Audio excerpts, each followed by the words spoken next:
লাউয়ের আগা খাইলাম, ডগাও খাইলাম, আগা খাইলাম, ডগাও খাইলাম, লাউ দিয়া বানাইলাম ডুগডুগি, হায়রে লাউ দিয়া বানাইলাম ডুগডুগি, সাদের লাউ, আয় হায় লাউ, ওরে লাউ, হায় লাউ, বানাইলো মোরে বৈরাগী, সাদের লাউ বানাইলো মোরে বৈরাগী, লাউয়ের আগা খাইলাম, ডগাও খাইলাম, আগা খাইলাম গো, লাউয়ের আগা খাইলাম, ডগাও খাইলাম, লাউ দিয়া বানাইলাম ডুগডুগি, হায়রে লাউ দিয়া বানাইলাম ডুগডুগি, সাদের লাউ, আয় হায় লাউ, ও লাউ, আরে লাউ বানাইলো মোরে বৈরাগী, সাদের লাউ বানাইলো মোরে বৈরাগী, সাদের লাউ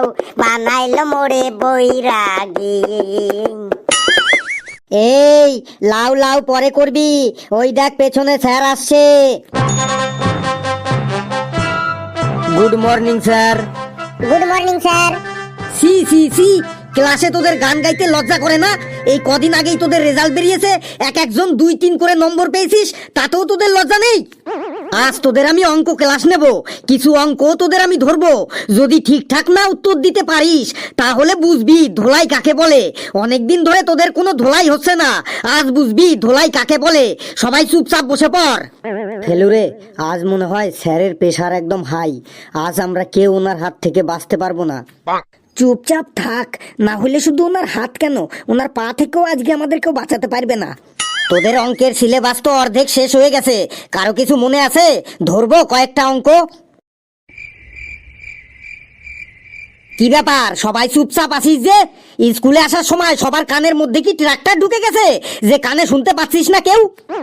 ইয়ে স্যার, পুরো সিলেবাসের সব অঙ্কই আমার তৈরি, যেখান থেকে খুশি ধরতে পারেন। সাব্বাস হাবলু সাব্বাস, এইরকমই আত্মবিশ্বাস চাই সবার মধ্যে, সাব্বাস। কিরে ঘেটু, কিছু বলছিস না যে? তোর সিলেবাসের খবর কি? হ্যাঁ স্যার, মানে মানে আমারও পুরো সিলেবাসটা একদম মুখস্থ। কিরে ফেলু, তুই কিছু বলবি না নাকি তুই আজ মৌনব্রত করে আসিস? হ্যাঁ স্যার, আমিও পুরো সিলেবাসটা একদম তৈরি করে ফেলেছি, আমিও কারো থেকে কোনো অংশে কম নই। বাহ বাহ বাহ, কি আগুন জ্বলছে তোদের মধ্যে, এই আগুনটাই আমি দেখতে চেয়েছিলাম। এই আগুন তোদের সবার মধ্যেই থাকতে হবে। তোদের এই রকম আগুন আর এই রকম জোশ দেখে আমার মনে হচ্ছে আগামী কয়েক বছরের মধ্যেই তোদের ক্লাস থেকেই কেউ না কেউ প্রধানমন্ত্রী হয়ে যাবি। কাল্লু রে, স্যার আজকে একটু বেশি বেশি বলে ফেলছে না? কথাগুলো চুপচাপ শুনে যা আর স্যারের কথার তালে তাল মিলিয়ে যা, না হলে কিন্তু ডান্ডার বাড়ি খেতে হবে আজ। স্যার, আমারও ওইটাই মনে হচ্ছে, আমাদের ক্লাসের কেউ আগামী দিনে প্রধানমন্ত্রী হবে বটে। এবার সবাই চুপচাপ হয়ে যা, তোদের এবার আমি ম্যাথমেটিক্সের কিছু কোশ্চেন ধরবো। এই কোশ্চেনগুলো 1956 সাল থেকে প্রতি বছরই পরীক্ষায় এসে চলেছে, একদম most important most important most important. হ্যাঁ স্যার, ধরুন। নে ঘেটু, আগে তুই দাঁড়া। স্যার স্যার আমি দাঁড়াবো? স্যার সবার আগে? Sir sir okay sir. তুই বল, সমবাহু আর বিষমবাহু কাকে বলে? স্যার, সমবাহু আর বিষমবাহু দুটো রাক্ষস ছিল, আর ওরা 2 ভাই ছিল। কি সাংঘাতিক ব্যাপার রে, কি কনফিডেন্স তোর!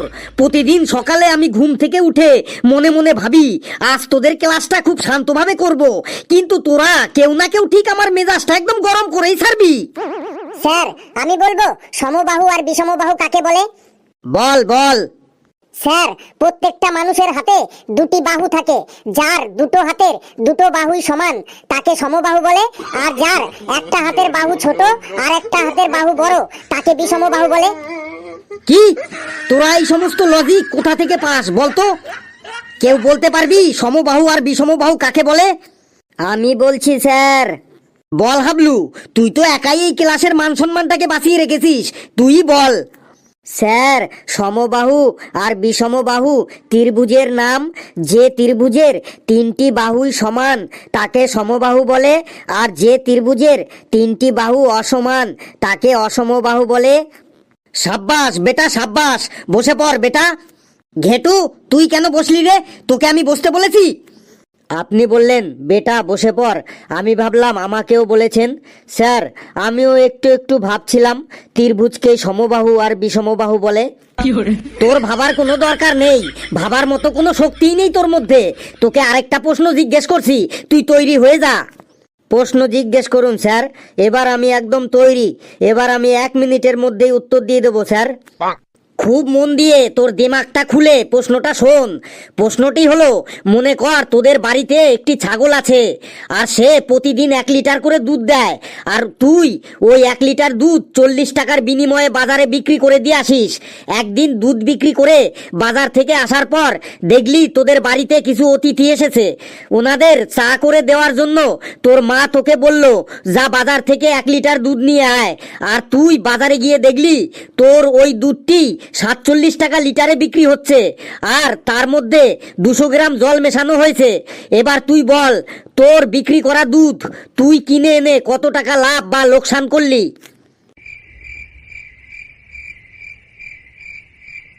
কি হলো বল, এতক্ষণ তো বেশ বড় বড় কথা বলছিলি, বল এবার। বলতে পারবি না তাই তো? বেশ, তুই হাত তুলে বেঞ্চের উপর দাঁড়া। ফেলু তুই দাঁড়া, তোরও একই প্রশ্ন, উত্তরটা বল। স্যার প্রশ্নটাই বুঝতে পারিনি, উত্তর দেবো কি? স্যার আরেকবার বললুন স্যার প্রশ্নটা। মনে কর তোদের বাড়িতে একটি ছাগল আছে, আর সেই ছাগলে প্রতিদিন 1 লিটার করে দুধ দেয়, আর তুই ওই 1 লিটার দুধ 40 টাকার বিনিময়ে বাজারে বিক্রি করে দিয়ে আসিস। একদিন দুধ বিক্রি করে বাজার থেকে আসবার পর দেখলি তোদের বাড়িতে কিছু অতিথি এসেছে। ওনাদের চা করে দেওয়ার জন্য তোর মা তোকে বলল, যা বাজার থেকে 1 লিটার দুধ নিয়ে আয়। আর তুই বাজারে গিয়ে দেখলি তোর ওই দুধটি 47 টাকা লিটারে বিক্রি হচ্ছে, আর তার সাথে 200 গ্রাম জল মেশানো আছে। এবার তুই বল যে তোর বিক্রি করা দুধ তুই কিনে এনে কত টাকা লাভ বা কত টাকা লোকসান করলি? স্যার আমাদের বাড়ির কোনো অতিথি চা খায় না, ওরা কোল্ড ড্রিঙ্কস খায়। ধর এমন কোনো নতুন অতিথি এলো যারা চা খায়, তাহলে স্যার আমি দুধ আনতে পাশের বাড়িতে যাব। যদি তোর পাশের বাড়িতেও দুধ না থাকে? স্যার যদি আমাদের পাশের বাড়িতে দুধ না থাকে তাহলে আমি গোটা গ্রামের সবার বাড়িতেই যাব দুধ আনতে। যদি তোদের পুরো গ্রামে কারো বাড়িতে দুধ না থাকে তাহলে পাশের গ্রামে যাব দুধ আনতে। যদি পাশের গ্রামেও কারো বাড়িতে দুধ না থাকে তাহলে আমি রাস্তায় বেরোবো, আর সামনে গরু ছাগল ভেড়া গাধা কুকুর যাকে পাবো তাকেই দুইয়ে সেই দুধ দিয়ে চা বানিয়ে অতিথিদের খাইয়ে দেবো। তাও আমি দুধ কিনতে বাজার যাব না। কি সাংঘাতিক রে, তুইও ওর মতো হাত তুলে বেঞ্চের উপর দাঁড়িয়ে থাক। লেবু এবার তোর কাছে আসি।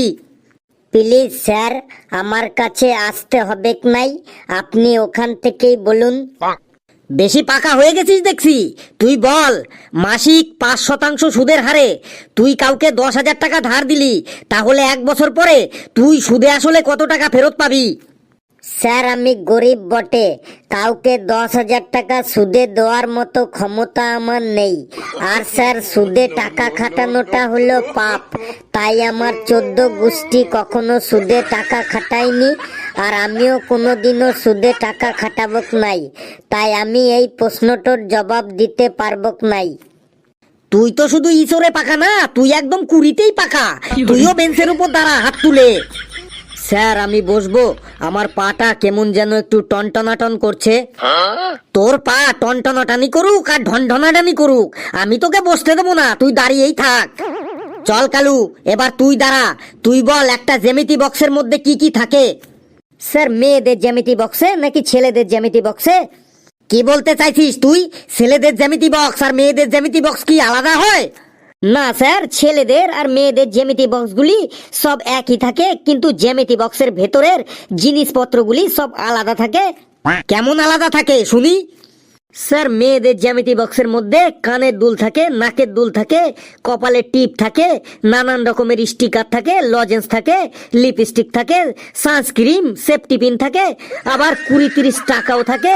আর ছেলেদের জ্যামিতি বক্সের মধ্যে হাতের ব্রেসলেট থাকে, চুইং গাম থাকে, কারো কারো জ্যামিতি বক্সের মধ্যে আবার বিড়ি দেশলাই গুটকার প্যাকেটও থাকে, আবার পরীক্ষার সময় মাইক্রো জেরক্সের টুকলিও থাকে।